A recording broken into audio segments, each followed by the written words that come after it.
Madame, Monsieur, bonsoir. Que faut-il retenir et déduire de la dernière note de conjoncture du Haut Commissariat au Plan? C'est notre question d'actualité que nous abordons ce soir sous différents angles. Les données analysées sont celles relatives au premier trimestre de l'année en cours. Et sans surprise, le secteur primaire ou agricole est dans le rouge avec une baisse de 5%. Le secteur non agricole, en revanche, s'améliore de 3%. Sous l'angle macro, quelle croissance faut-il pour absorber les chiffres alarmants du chômage qui ont atteint un niveau record? Que dire du 1,5 million de jeunes sans emploi, ni en études, ni en formation, ces fameux NEET? Pourquoi le gouvernement faillit à caser ces NEET? Quid du degré d'inclusivité de notre croissance? Chaque année, on remarque une forte destruction d'emplois dans le monde rural, mais est-ce le seul élément qui fait que le taux d'activité baisse depuis plus de 2 décennies? La valeur ajoutée du secteur tertiaire a été divisée par 2 en glissement annuel au terme du premier trimestre de cette année. De quoi souffre exactement ce secteur? Si la croissance est tirée par la demande intérieure, quelle catégorie tire réellement cette demande? Enfin, côté finances publiques, quelle évaluation de l'endettement national dans les scénarios actuels de la croissance? Pour répondre à ces questions avec moi, 2 experts sur le plateau. D'abord, un expert en intelligence économique et stratégique, Oussama Ouassini. Bonsoir et bienvenue. Bonsoir, merci de l'invitation. Merci à vous de l'accepter, de répondre à nos questions. Avec nous aussi, professeur-chercheur en droit des affaires à la faculté des sciences juridiques, économiques et sociales de Mohamedia, professeur Badr El-Azraq. Bonsoir et bienvenue à vous également. Bonsoir, merci à vous de m'avoir invité. Marhaba, toujours un plaisir d'accueillir des experts pour leur poser des questions d'actualité, des questions qui nous concernent tous et des questions cruciales pour se forger une idée réaliste, claire et surtout objective de ce qu'est ou de ce qui fait notre économie nationale. D'abord, un commentaire à chaud sur ces chiffres qui viennent d'être publiés donc cette semaine par le Haut Commissariat au Plan. Il s'agit des chiffres enregistrés pour la période du premier trimestre de l'année en cours. Et on voit qu'il y a un ralentissement de la croissance économique lors de ce premier trimestre. Faut-il s'inquiéter de ce ralentissement? Badr El-Azraq. Ah oui, pour moi, je n'étais pas choqué par ces données et ces chiffres parce qu'ils sont en parfaite harmonie avec le contexte. Un contexte de crise depuis la pandémie, depuis aussi après le choc inflationniste. Vraiment, notre économie a été bien secouée, et aussi le pouvoir d'achat, que ce soit des classes moyennes, que ce soit des classes pauvres ou autres.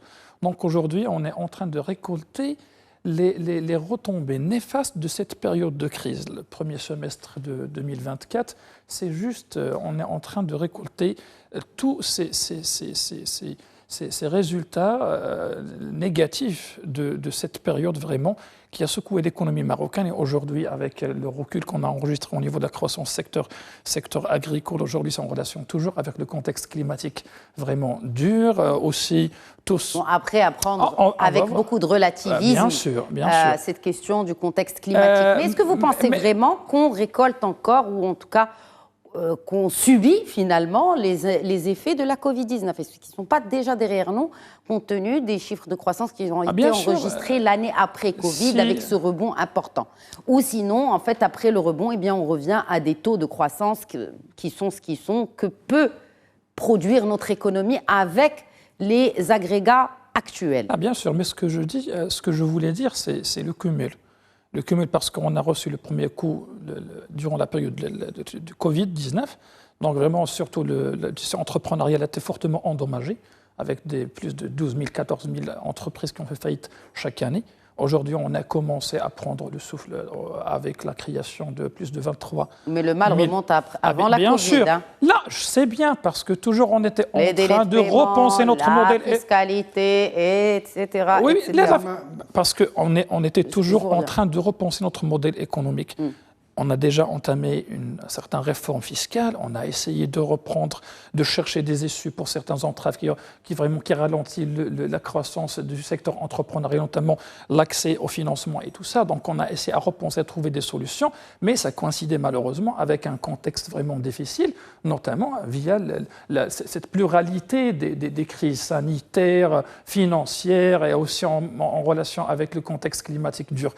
Donc aujourd'hui, comme j'ai déjà dit, on est en train de récolter le résultat de toute une période difficile qu'on a traversée. Donc en fait, pour vous, il ne faut pas s'inquiéter de ces Non, chiffres. il faut s'inquiéter pourquoi ? Parce que ce sont des chiffres alarmants et des chiffres vraiment qui soulèvent beaucoup d'interrogations vis-à-vis des politiques publiques, que ce soit d'emploi, en économie, tout. Donc, ces interrogations qu'on est en train de chercher des réponses aujourd'hui. Vous savez, c'est intéressant, parce qu'avant la Covid-19, la croissance de l'économie nationale annuelle, là on est à peine au premier trimestre, elle était de l'ordre de 2,8%. Ça ne change rien de ce qu'on a enregistré cette année. Oui, Oussama Wassine. Oui, je suis tout à fait avec lui. Le Covid et l'inflation, le coût des matières premières, que ce soit le pétrole, effectivement, est venu fouetter encore plus notre situation économique. Il faut comprendre une seule chose, madame.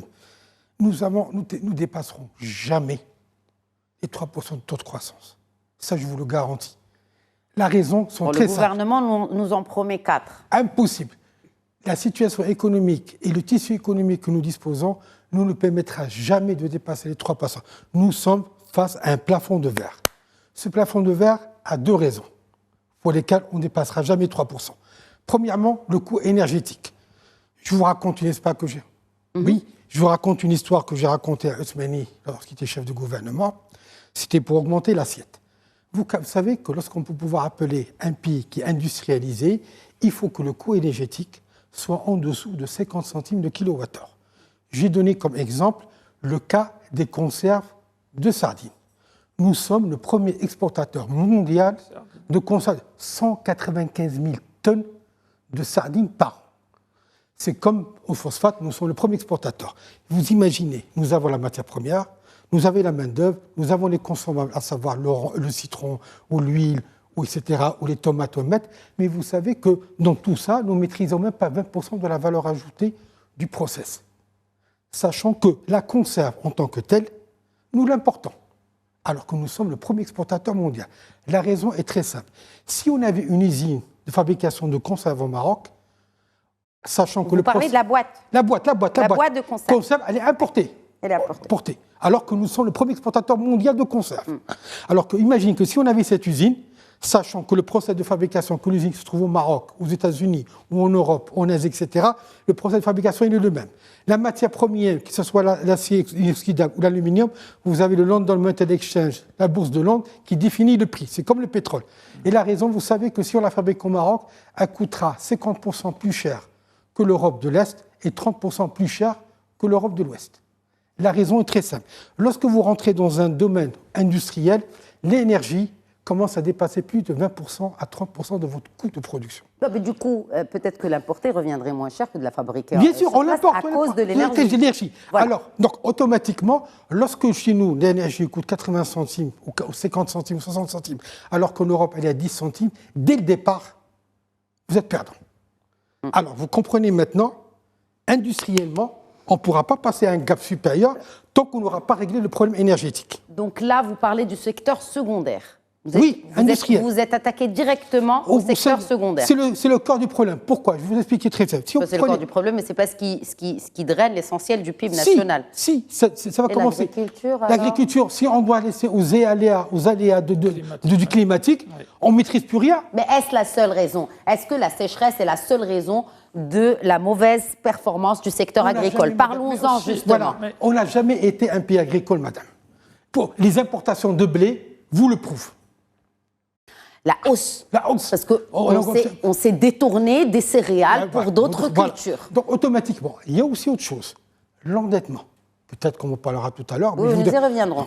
Mais est-ce que, selon vous, il y a d'autres facteurs qui ont fait que les activités agricoles ont baissé de 5% en glissement annuel lors du premier trimestre 2024 ? Est-ce qu'il y a autre chose que la sécheresse ?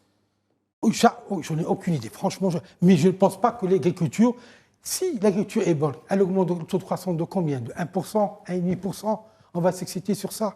Alors qu'à côté... elle fait quand même une grande différence. Non, mais madame, d'autre côté... Quand elle peut peser jusqu'à 17% du PIB, c'est quand même important. 17%, mais plus si, les exportations. Mais si, à côté, vous avez un endettement sur lequel vous payez du 4%, du 5%, 2%. Nous viendrons à l'endettement, ça va être vers la fin. Mais avant, parlons par secteur, secteur primaire. Agriculture d'abord, Badr. Il faut toujours prendre en considération, parce que toujours lorsqu'on parle des chiffres aujourd'hui, c'est par rapport à l'année dernière. Oui, et l'année dernière, on a réalisé un chiffre sans précédent. C'était la première fois que le chiffre d'affaires du secteur agricole dédié à l'exportation qui a dépassé les 8 milliards de dollars. Donc c'est inédit à l'histoire d'agriculture au Maroc. Et aujourd'hui, au Maroc, il faut toujours... C'est l'un des records aussi d'importation de céréales. Voilà. Je mets ceci là. Ici, il faut toujours faire la différence entre le secteur irrigué, donc l'agriculture irriguée, donc il n'y a pas de problème, toujours il y a la nappe phréatique, il y a des solutions, il y a les barrages, il y a les zones d'irrigation, des grandes zones d'irrigation qui assurent les besoins. Mais elle profite à qui? Est-ce qu'elle profite? Aux grands agriculteurs, mais voilà, mais pas par exemple pour les exploitations familiales. Les exploitations familiales, aujourd'hui, ça a été rappelé par Hlimi, le patron du HCP, elles sont marginalisées, alors qu'elles créent de la valeur, elles créent des emplois. Là, bien sûr, mais créent des emplois, mais aussi ils participent à stabiliser ces familles dans les régions d'où ils vivent. Donc aujourd'hui, lorsqu'on parle de l'agriculture aussi dédiée à l'exportation dans les zones irriguées, il faut toujours aussi faire la différence entre les grands agriculteurs et aussi ceux qui dépendent de l'agriculture vivière dans ces régions. Donc, qui a bénéficié des grands projets de l'État, de la stratégie Maroc vert, de tout ça. Donc ici, on pose la question, est-ce que vraiment ces stratégies ont fait bénéficier des classes moyennes et des classes précaires et pauvres ou pas? Donc, qui a récolté les fruits de ces stratégies? C'est la question aujourd'hui, parce qu'on voit que vraiment le secteur d'agriculture dédié à l'exportation réalise des chiffres inédits. En même temps, on parle que le secteur a perdu dans sa capacité de création d'emplois. Donc les petits agriculteurs, vraiment, ils souffrent de la sécheresse. Et on a énormément de problèmes sociaux aujourd'hui qui secouent le milieu rural. Donc on pose la question... Beaucoup d'exodes, et notamment des femmes. Bien sûr, c'est eux qui assument le changement climatique aussi, l'exode rural. Un certain temps, on a stabilisé les taux d'exode rural. On a vraiment dit, voilà, surtout lorsqu'il a coïncidé avec des années où la pluie était abondante, où la récolte était abondante. Donc, on a pu, un certain temps, ralentir, c'est pas stabiliser, mais ralentir les taux d'exode. Mais aujourd'hui, vraiment, après 6 ans de sécheresse, Mais ce qui est grave, c'est que déjà l'année dernière, c'était une année de sécheresse. Et l'activité agricole baisse encore de 5% par rapport à une année de sécheresse. Oui. Il va vraiment... Bon, certes, nous avons eu des pluies un peu tardives à partir du mois de mars, il faut le rappeler, pour rester très objective, ou en tout cas, je reste très objective par rapport aux comparaisons. Mais là, vous avez vraiment mis le doigt sur un point très important, c'est qu'on est premier, on a dépassé l'Espagne pour l'exportation des tomates. On est dans le top 5 mondial de l'exportation de l'avocat. Voilà. Et n'oublions pas qu'on assure aussi un certain, par exemple, le besoin du marché interne en matière de légumes et fruits. Oui. Donc on n'apporte presque rien, vous voyez. Donc on satisfait le besoin. Heureusement, avec tous les milliards qui ont été... Heureusement, parce qu'avec tous les milliards qui ont été déboursés justement pour donner un nouvel élan au secteur agricole, d'abord dans le cadre du plan Maroc vert et maintenant dans le cadre de Génération Green, là, on aimerait comprendre si... Je vais vous poser la même question que j'ai adressée à Wassini tout à l'heure, mais il n'avait pas la réponse, peut-être que vous l'avez. Est-ce que la sécheresse est le seul... facteur. Est-ce que c'est la seule raison on parle du facteur principal.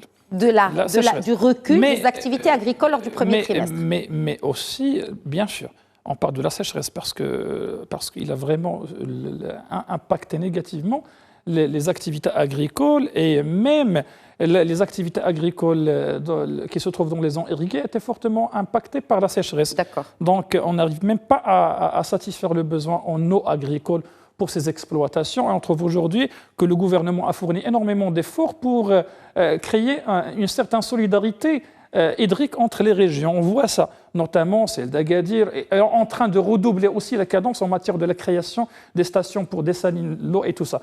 Donc voilà, ça reflète que vraiment on est en crise et vraiment que la sécheresse a fortement impacté le secteur agricole, pas seulement le secteur agricole qui dépend de la pluie, mais aussi celui qui dépend des zones irriguées. Vous voyez ?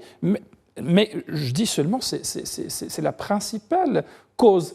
Mais il y en de destruction d'emplois aussi, parce qu'il y a plus de 240 000 qui ont été détruits. Parce que jusqu'aujourd'hui, malgré les efforts fournis, malgré les appels de Sa Majesté pour accélérer la cadence, pour créer une certaine classe moyenne agricole, pour encourager l'entreprise, l'installation des entreprises marocaines dans les zones rurales, et vraiment, on a enregistré énormément de retard à ce niveau. Donc, ce sont aussi des causes liées à la politique publique, liées aussi... Il y a aussi, je pense, que les superficies agricoles, qui de plus en plus ils sont grandes, et moins on a besoin de paysans. Moins de paysans. Par contre, si parce que c'est automatisé. Bah oui, c'est normal. Alors que par contre, si on avait des petites parcelles de 3 entre 1 hectare et 5 hectares, automatiquement... Mais c'est de cette classe moyenne dont parlait Sa Majesté le roi Mohamed VI quand il évoquait le fait de soutenir cette classe moyenne rurale. Or, 200 000 emplois perdus à cause de la sécheresse dans le milieu rural, et c'est quand même des chiffres qui font Je vais vous ajouter une autre cause. C'est aussi, on n'a pas réussi à intégrer l'agriculture dans le cercle d'industrie. Vous voyez ? Donc, aujourd'hui, on réalise des grandes pertes en matière des produits agricoles parce qu'on n'a pas encore industrialisé certains processus pour que ça soit stocké ou transformé les produits à d'autres produits dérivés. Donc voilà, ce sont plusieurs causes, mais je pense toujours que la cause principale est la sécheresse, qui est devenue aujourd'hui structurelle. Auparavant, on parle seulement de sécheresse saisonnière, cyclique, mais aujourd'hui, après 6 ans, c'est confirmé qu'aujourd'hui, on est devant une sécheresse chronique, structurelle. Il faut chercher des alternatives. Ou les alternatives, c'est essayer de se débarrasser de ces dominations de secteur agricole, de secteur secondaire, de secteur de services notamment, qui sont aussi des secteurs précaires, pour secteur de services dont l'activité quand même a été divisée par 2. Oui. C'est-à-dire on parlait d'une croissance de 6% au T1 2023, elle est passée à 3. Oui. Donc, vous l'avez dit, ce ne sont pas des emplois... Stable. C'est de la précarité, c'est précaire. C'est très précaire. Oui. Donc, et là, on voit, parce que cela nous mène bien évidemment à l'emploi, 200 000 emplois perdus pour le secteur rural. Combien ont été créés? On parle d'une moyenne de 80 000 postes créés en milieu urbain. Et la question qui se pose vraiment, où se trouve le contenu de la croissance en emploi? J'ai répondu tout à l'heure. Si on avait cette usine de fabrication de conserves, il y a tout un marché qui pourrait être créé, toute une activité économique qui pourrait se développer. Transformation. Le problème, je vous ai dit, on est à un plafond de verre. Je vous parie qu'on ne dépassera jamais les 3% de croissance économique. Bon, cela dit, il y a... Énergétiquement, les nous bloquent de pouvoir passer à 5, 7, 8 ou à 10% de croissance économique. Tant que déjà, quand on était à des taux de croissance autour de 4%, 3%, on était à la création de 32 000 emplois créés annuellement entre 2000 et 2009. 32 000. Oui. Ce chiffre a été, revu à la baisse entre 2010 et 2019 à 20 000. Donc on a 12 000 emplois disparus. Oui. Et en plus, si vous regardez la pyramide démographique du Maroc, il y a plus de jeunes qui vont rentrer dans la vie active. C'est pas comme avant où 375 000 selon le HCP chaque année. 375 000. Et le taux de croissance de 3%. Est-ce que c'est le taux de croissance qui permettra à ces jeunes de trouver de l'emploi? C'est du 7 ou du 8%. Ah, donc il faut enregistrer un taux de croissance de 7 ou 8%. Comment expliquez-vous, justement, le taux de chômage, il a atteint des records. C'est normal. De 13%. Oui. Et on regardera de plus près dans les détails du chiffre parce qu'ils sont très importants. On ne parle pas que du rural et on ne parle pas que des personnes peu qualifiées parce que là, les diplômés exactement sont en forte hausse et c'est très, très inquiétant. Non, moi, ce que je voudrais vous interpeller, c'est même si on enregistre un taux de croissance 4,5%, on a quand même un taux de chômage de 12%. Comment expliquer cela? Je vous ai dit, le problème, c'est que ces 4%, vous avez les 3% qui sont garantis. Mais est-ce qu'on optimise la croissance en termes d'emploi? Est-ce que chaque point de croissance... 50 000. pense. Oui, mais on les enregistre pas. On n'enregistre pas la création de 150 000 si on est à 3%. Parce que la croissance, je vous ai dit, elle est absorbée par l'endettement du pays. Ça, c'est votre explication. Oui, je vous dis très simple. On est à 1 400 milliards. On est 3%. 3%, ça veut dire 3 fois 4, 38 milliards de dirhams de recettes. À côté, vous avez 1 400 milliards de dettes. On paye dessus du 5%. Du 4%. Donc, ce que vous dites, c'est ce qu'on produit en croissance. Elle est absorbée. Même, elle ne suffit même pas de payer le loyer. De la dette. Même pas pour payer le loyer de la dette. On doit encore s'endetter pour pouvoir payer le loyer de la dette. Donc automatiquement, ce qu'on crée comme richesse, elle est absorbée par la dette. Le loyer de la dette, automatiquement. Et on s'endette encore plus. Je vous dis, du 3, du 4, ces 3, il reste encore 1% à payer. Oui. Donc on s'endette. Donc au moment, lorsque vous êtes arrivé à un taux de dette qui est au-dessus du taux de croissance, alors que le montant est égal, automatiquement, on ne pourra jamais créer d'emplois. Oui, mais on voit que quand même, l'activité dans le secondaire, c'est redressé de 3%. Oui, mais ça veut dire heureusement, l'industrie se porte oui, mais elle est limitée. On ne pourra jamais passer. Tant qu'on n'aura pas réglé le problème énergétique, qu'on descend au-dessous de 50 centimes de kilowattheure, on ne pourra pas passer à gamme supérieure. Très bien. Je pense que sur l'emploi aussi. Sur l'emploi aussi, je pense qu'une partie de la réponse est aussi liée au secteur privé, parce que l'État aujourd'hui, le secteur public, c'est pas un secteur qui crée de l'emploi, créateur d'emplois. Donc on a assisté à un certain recul de cadence de création d'emplois au niveau du secteur public ces dernières années, mais on a cherché des formules pour essayer d'alléger le poids salarial sur le budget général de l'État à travers tout ce qui était autour de la contractualisation et tout ça. Donc on ne va pas parler de ça. Mais d'une façon générale, aujourd'hui, le gouvernement table beaucoup sur le secteur privé pour qu'il crée de l'emploi. Est-ce que c'est le rôle? Si on voit, bien sûr. Il faut le dire, est-ce que le secteur privé joue son rôle? Malheureusement, aujourd'hui, avec un secteur privé composé essentiellement de petites entreprises, de micro-entreprises dont la plupart, ce sont des entreprises familiales qui ne créent pas d'emplois, malheureusement. Et avec ce taux par exemple, par secteur, on va les diviser par secteur. Récemment, je pense l'HCP a présenté un rapport en relation avec la création d'entreprises durant le dernier semestre 2023. Donc le chiffre, c'était de 23 000 entreprises divisées par secteur. Donc les 2 tiers, ce sont des secteurs de services et du commerce. Oui. Donc il n'y a pas d'industrie. Même de l'agriculture à les entreprises agricoles presque inexistantes. Donc, et parmi ces 23 000, il y en a presque 20 000 d'auto-entrepreneurs. Auto, s'ils travaillent pour son compte, son propre compte. Vous voyez? Donc, malgré qu'on a enregistré la création de 23 000 dites entreprises, mais 20 000, ce sont des auto-entrepreneurs. Le reste, ce sont des petites et micro-entreprises qui ne créent pas d'emplois, et même ils génèrent peu de valeur. Donc voilà, c'est un double problème. Problème de création de valeur et problème de création d'emplois. S'il faut repenser le modèle entrepreneurial marocain aujourd'hui. Mais est-ce que le patronat défend l'entrepreneur aujourd'hui? Je ne sais pas, mais malheureusement aujourd'hui... Et qu'est-ce qu'on appelle par chef d'entreprise? Est-ce que le chef d'une PMA, enfin même d'une PME, grosse PME, est-ce qu'il va défendre les mêmes... Même s'il défend les intérêts des grosses PME, est-ce qu'il va défendre les intérêts de la TPME? Qui défend les intérêts de la TPME? Oui, il y en a certains organismes qui défendent leurs intérêts, mais ce sont une faible représentativité. Oui, représentativité, puis qui les écoutent. Et depuis quand ils sont reçus? À part, je ne parle pas de la CGEM. La CGEM représente quand même des dizaines de milliers d'entreprises, mais où se trouvent 90% des entreprises qui représenteraient ces entreprises, qui défendraient leurs intérêts. Je vais seulement ajouter ici une certaine observation en relation avec ce que veut l'État aujourd'hui. Oui.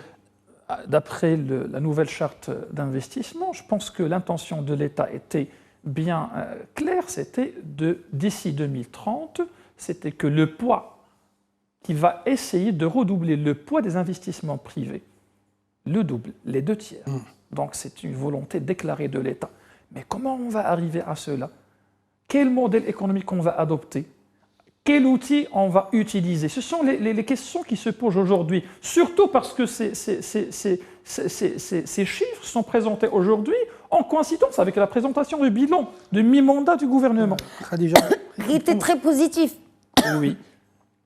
Qui était très positif, ce mandat. Le chef du gouvernement s'était félicité du bilan de son équipe gouvernementale, compte tenu des éléments que vous avez évoqués au début, qu'on sort de la période Covid, qu'il y a eu les pressions inflationnistes, etc., et qu'on a protégé le pouvoir d'achat du Marocain, selon le chef du gouvernement, et que, effectivement, l'État social était sur la bonne voie. Mais est-ce que l'État social crée des emplois? Non. On subventionne, madame. Tant que vous subventionnez, les subventions n'apportent jamais productivité. Ça, c'est mathématique et l'histoire. Mais on peut créer des emplois dans l'État social. C'est-à-dire parce qu'on a besoin davantage de postes d'emploi dits sociaux. Écoutez, pourquoi on ne le fait pas? On ne le fait pas parce que je vous ai dit... On formerait des jeunes et puis ils travailleraient dans des secteurs sociaux. Je vous ai dit, au Maroc, nous avons deux problèmes majeurs. C'est dans les Pareto. 20% de problèmes, c'est 80% de solutions. Vous avez l'énergie. Là, ça va, un peu d'optimisme. On a parlé de l'énergie, on a compris. Et vous avez les dépenses de l'État. Qui affectent notre compétitivité. C'est l'énergie. Et les dépenses de l'État. Lorsque vous avez dans un PIB, plus de 60% du PIB provient des dépenses de l'État. L'État, les recettes, elle les reçoit du privé. Vous êtes d'accord avec moi? Bah oui, c'est les impôts. Bon, donc, si on lève donc il reste 40% du secteur privé. Donc, les 40%, si tu les sois imposés à 50%, ça se fait à peine du 20%. Les 20% vont couvrir les 60%. Donc, automatiquement, on crée des déficits juste au niveau des dépenses de l'État. Ce n'est même pas de l'investissement de l'État. Donc, automatiquement, on est plombé. Tant que le secteur économique, comme l'a dit Sa Majesté, le privé ne passe pas à plus de 60% du PIB marocain, mathématiquement, on ne pourra jamais régler le problème. Parce que je vous ai dit, effectivement, si vous avez des dettes qui représentent, on va dire, 50% de votre PIB, et que le taux est du 4%, donc c'est du 2%, si vous faites du 3% de croissance, il vous reste 1% de croissance. Mais lorsque la dette est égale au PIB, et que le taux d'intérêt de la dette... Elle n'est pas complètement égale au PIB. Si on prend... Elle représente les 2/3 du PIB. Non, si on prend les dettes garanties, on dépasse... Ah oui, non, oui. Ouais. Bon, donc, je parlais de l'endettement externe, etc. Donc, automatiquement, lorsque vous avez une dette dont le taux de loyer est supérieur à votre taux de croissance, on pédale dans la choucroute. On ne pourra jamais avancer. Donc, le seul moyen, et Sa Majesté l'a bien dit, il faut diminuer dans les dépenses de l'État. Est-ce que l'État social peut créer des emplois, Badr El-Zraq? J'insiste sur cette question. Non, bien sûr, parce que là, je pense, dans une certaine mesure, bien sûr. Aujourd'hui, on est en train de faire une certaine redéfinition du rôle de l'État. Auparavant, c'était l'État-providence, c'était l'État qui s'ingère dans tous les secteurs, c'est l'État qui fabrique via des usines, des industries, qui exploite au niveau de commerce. Et je pense que ce modèle qu'on a déjà choisi à partir de 1956 jusqu'à début des années 80 nous a mené au chaos. N'est-ce pas? Et après, ce qu'on a dit, on a essayé de repenser notre modèle économique à partir des années 80.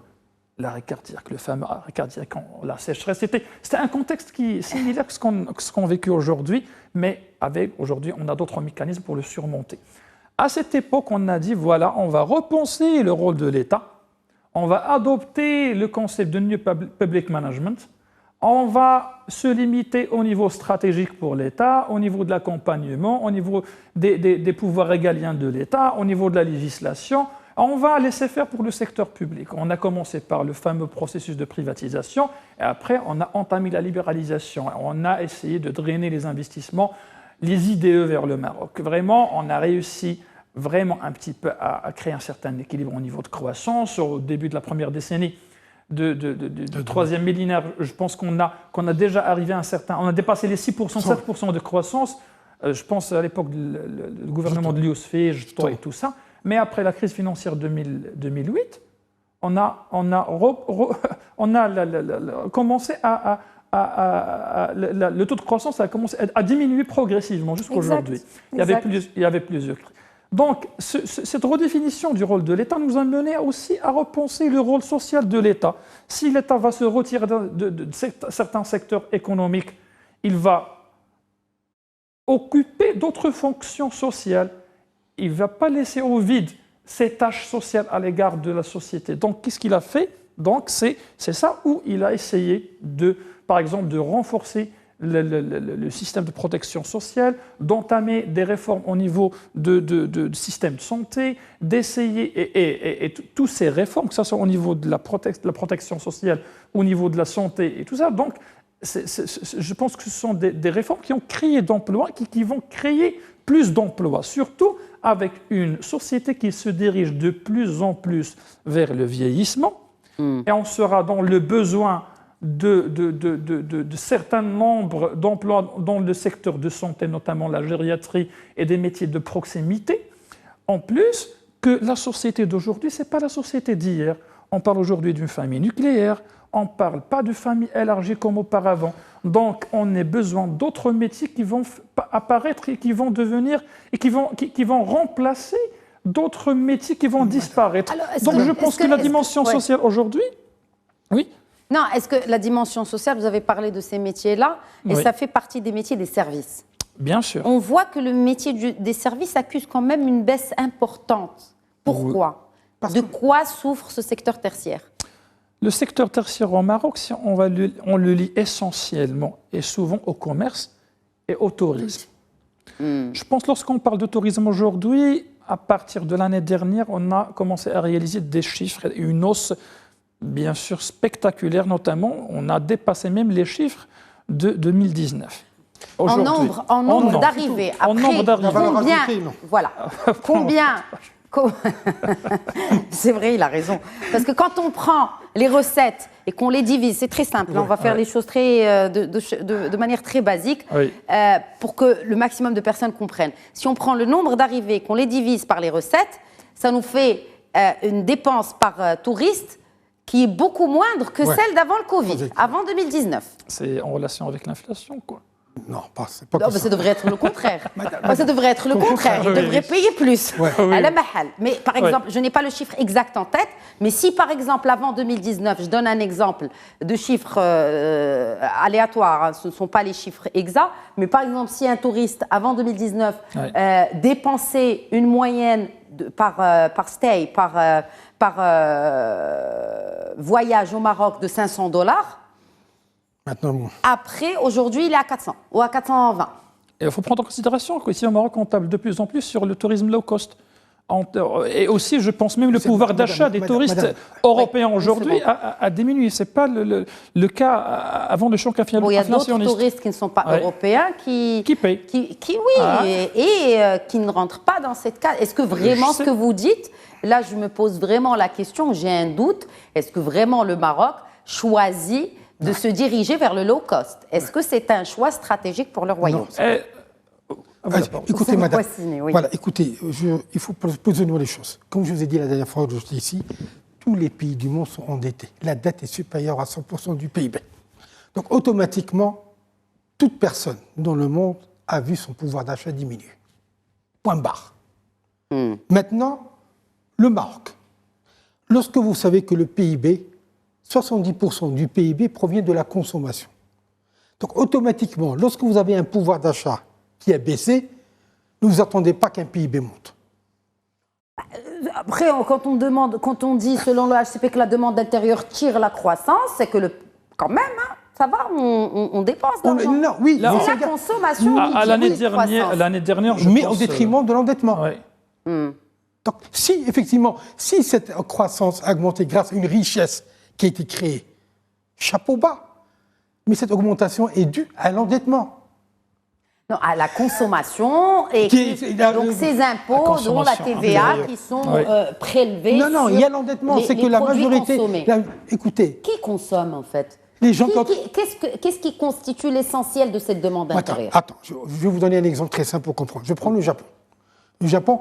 Prenez des exemples comparables avec l'économie du Maroc. Non, je vais montrer. Non, est-ce que vous allez me parler de l'endettement du Japon? On ne va pas comparer l'industrie japonaise à l'industrie marocaine. 250%.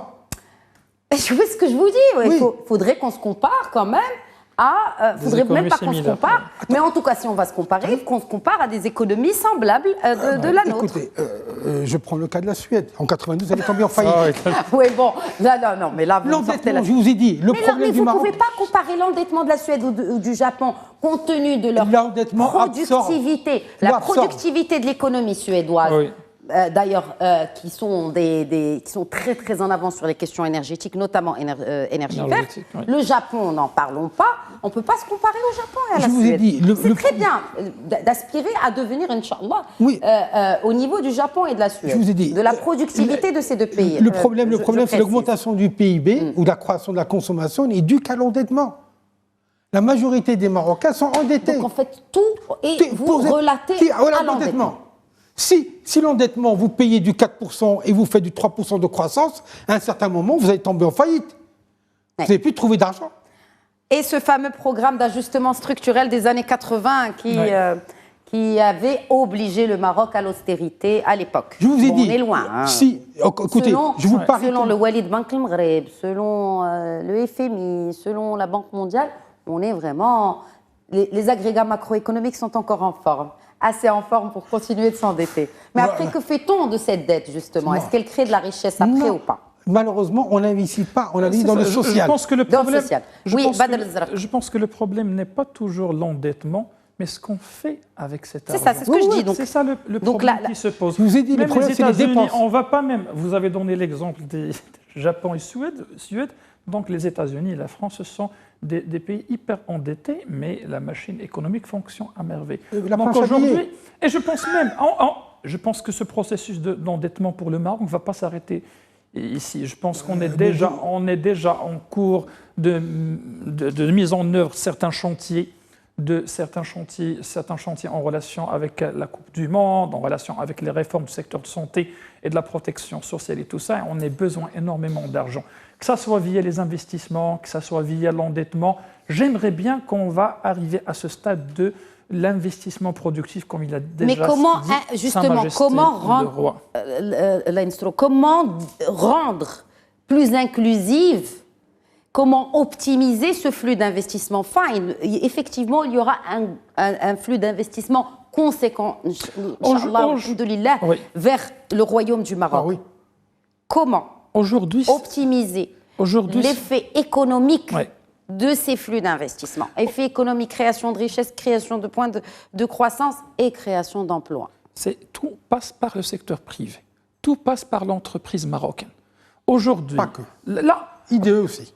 Là, je sais bien, les IDE, mais pour nous, ici au Maroc, parce que les IDE, toujours, ce sont les bienvenus, parce qu'on ne parle pas seulement d'IDE, mais aussi de technologie, aussi d'ouverture, diversification des partenaires économiques du royaume. Et d'écosystème, parce que l'IDE, quand grosse entreprise viennent, pour ne citer que l'exemple tout récent des Gigafactories, il y a tout un écosystème qui se forme. Et cet écosystème, c'est qui? C'est des entreprises marocaines.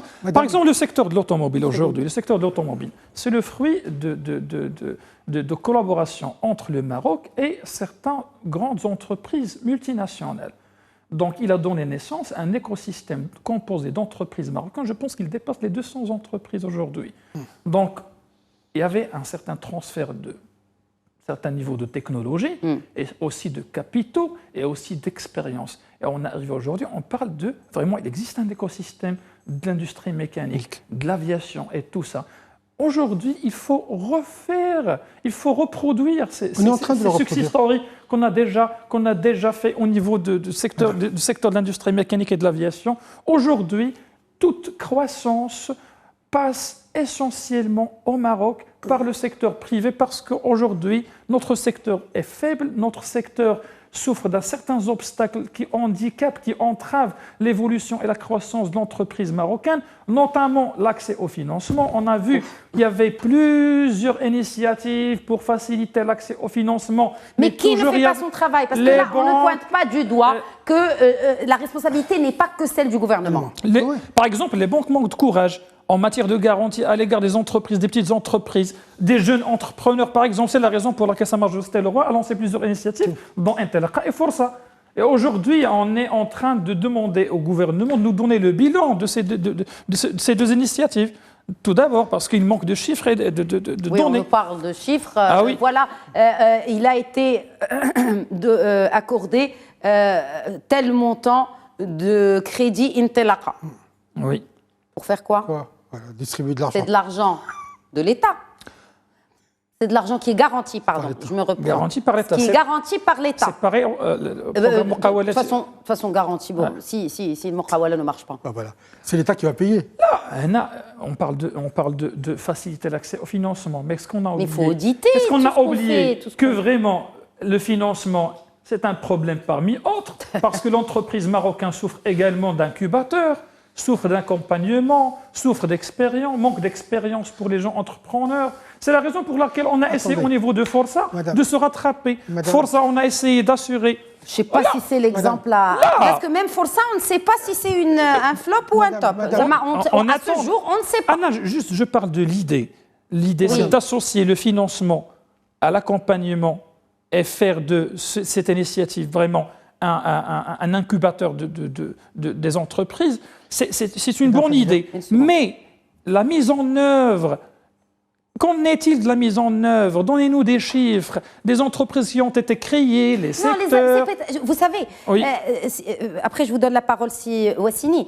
Vous savez, c'est semblable à dire, voilà, l'OMPIC publie des chiffres.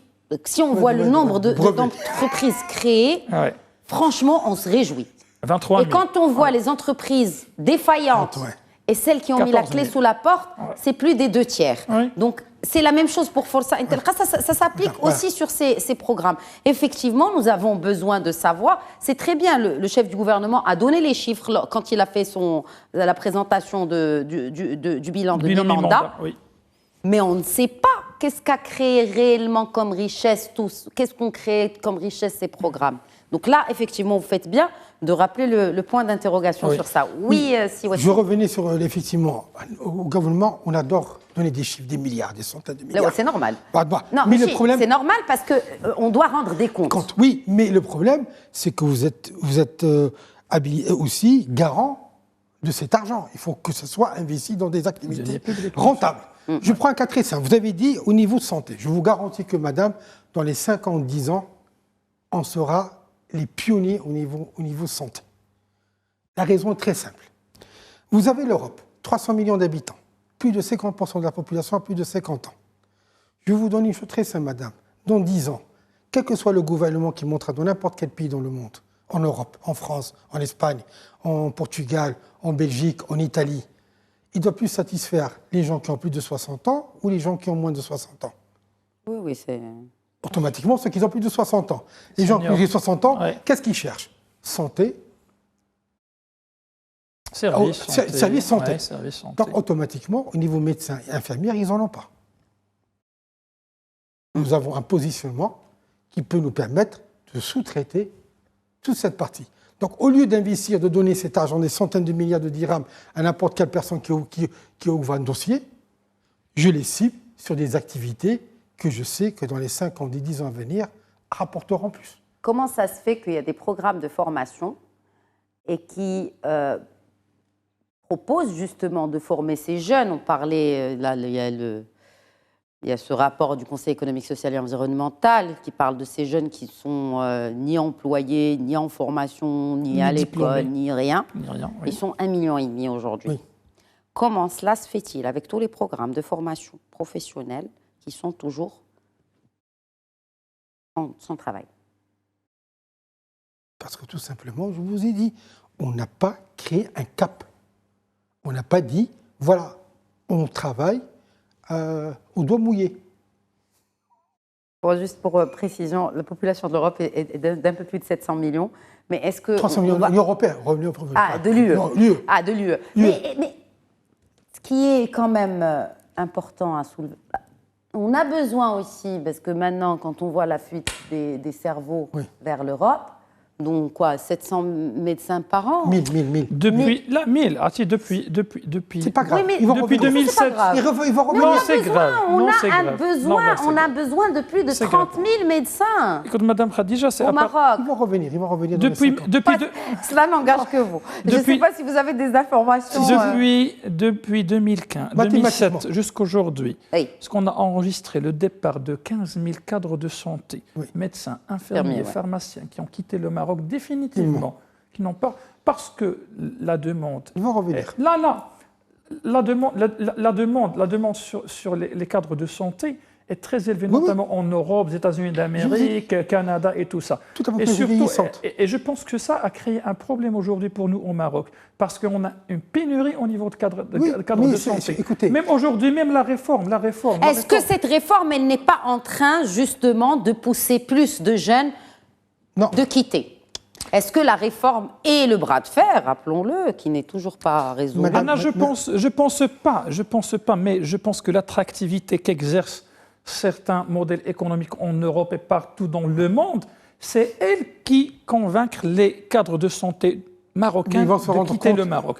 Parce que la réforme a augmenté les salaires, a augmenté les indemnités, a diminué, par exemple, a essayé Le de... nombre d'années d'études. Le nombre d'années d'études. Oui, il faut dire le positif et le Là, négatif. le positif aussi. et le négatif, Ah, c'est parce le drame. qu'on Oui, est en mais- train de mais renforcer... Les étudiants ne sont pas d'accord. Il y a On est quand en même train- un désaccord très profond on est en train de entre les étudiants en Oui. médecine et les autorités de tutelle, nommément le ministère de l'Enseignement supérieur et le ministère de la Santé. Je pense que c'est le rôle de l'État tout d'abord de veiller sur la qualité de formation, et je pense qu'on a énormément de garanties vis-à-vis de la qualité de formation aujourd'hui. Et aussi, c'est le rôle de l'État. On a la garantie sur les 7 ans. On n'a De- aucune garantie là, sur les 6 ans. je pense que là, Je dis ça, je dis rien. Voilà, vous avez tout compris. La formation des médecins ne va pas s'arrêter à 6 ans.